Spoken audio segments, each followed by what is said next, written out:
In the Psalms, Part 2. Let the peoples praise you, O Elohim. Let all the peoples praise you. O let the nations be glad and sing for joy. For you shall judge the people righteously and govern the nations on earth. Selah.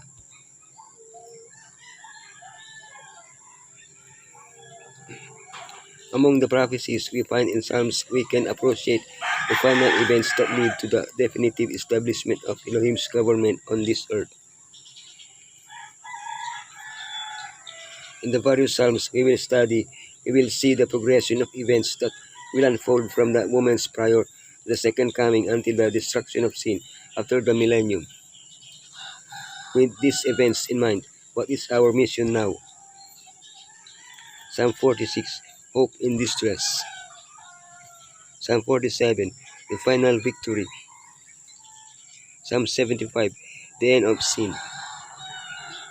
Psalm 67, our task today. Hope in distress. Elohim is our refuge and strength, a never-present help in trouble. What events does Psalm 46 predict? How do they relate to the prophecies of Revelation 6:14 or 2 Peter 3:12? How will they affect me? What's happening on earth? It is removed. The mountains move. The waters roar. The nations roar. What does Elohim do? Protects and strengthens us. He helps us in tribulation and gives us joy. Melts the earth. It is our refuge. He puts an end to wars. He is exalted and exalted among the nations. What do I do? Do not fear. See the works of Elohim. Be still and know Elohim. Take refuge in Elohim. Hope and distress. Nations are in uproar. Kingdoms fall. He lifts his voice. The earth melts. In just one verse, verse 6, Psalm 46 describes what the end of the known world will be like. Nations are in uproar. Because of the ongoing natural and political disorders, governments will unite under a common body, the images of the beast, seeking desperate solutions. This will negatively affect Elohim's people, who will be persecuted as the cause of these disorders. Kingdoms fall. The last plagues will ravage and shake the nations, which will turn against one another. Elohim lifts his voice. Yeshua with a shout and with the trumpet of Elohim will come to end the history of the nations. The earth melt. As Jeremiah indicates, the land will be left desolate and empty.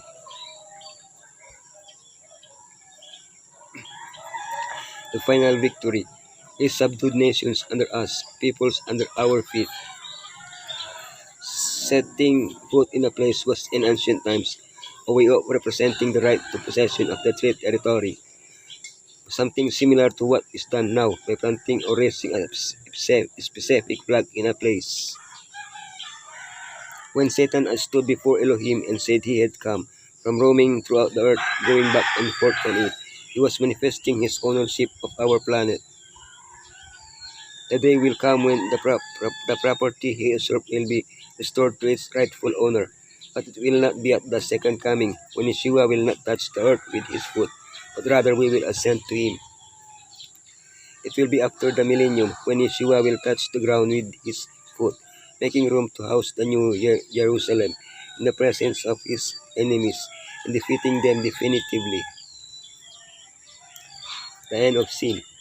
In the hand of the Lord is a cup full of foaming wine mixed with spices. He pours it out, and all the wicked of the earth drink it down to its very dregs. Psalm 75 sounds very similar to the third angel's message, where the wicked must drink from the cup of Elohim's wrath. When will this happen? After the final judgment, when all the wicked will be destroyed in the lake of fire, which is the second death. The crucial point that determines the destiny of the individuals and nations is pride, the pride of leaders, seeking to maintain and increase their power, and the pride of individuals, which leads them to stubbornly reject Elohim and exalt themselves in their most vile sins, which they proudly proclaim. But for the humble who submit to Elohim, the future will be very different, for we will be exalted by Elohim before all the universe. Our task today, so that your ways may be known on earth, your salvation among all nations. Revelation tells us of a day when the glory of Elohim will shine so brightly that we will not need the light of the sun. Psalm 67:1 seems to anticipate that moment, asking Elohim to make his face shine on us. This idea is also present in the priestly blessing. Only Messiah's death on the cross makes it possible for Elohim's face to shine upon us. It is evident that this will only fully occur when we are with him. But can Elohim's face shine upon us now? Yes, but he doesn't do it just to make us happy and encouraged. Elohim's face shines upon us so that we may reflect his glory for the benefit of others, so that the world may know Elohim and praise him. Fellow pilgrim, we are still amid the shadows and turmoil of earthly activities, but soon our Savior is to appear to bring deliverance and rest. Let us by faith behold the blessed hereafter, as pictured by the hand of Elohim. He who died for the sins of the world is opening wide the gates of paradise to all who believe on him. Soon the battle will have been fought, the victory won. Soon we shall see him in whom our hopes of eternal life are centered, and in his presence the trials and sufferings of this life will seem as nothingness. Truth of the End Times, Sabbath School lesson presentations, spiritual reflections, and sermons.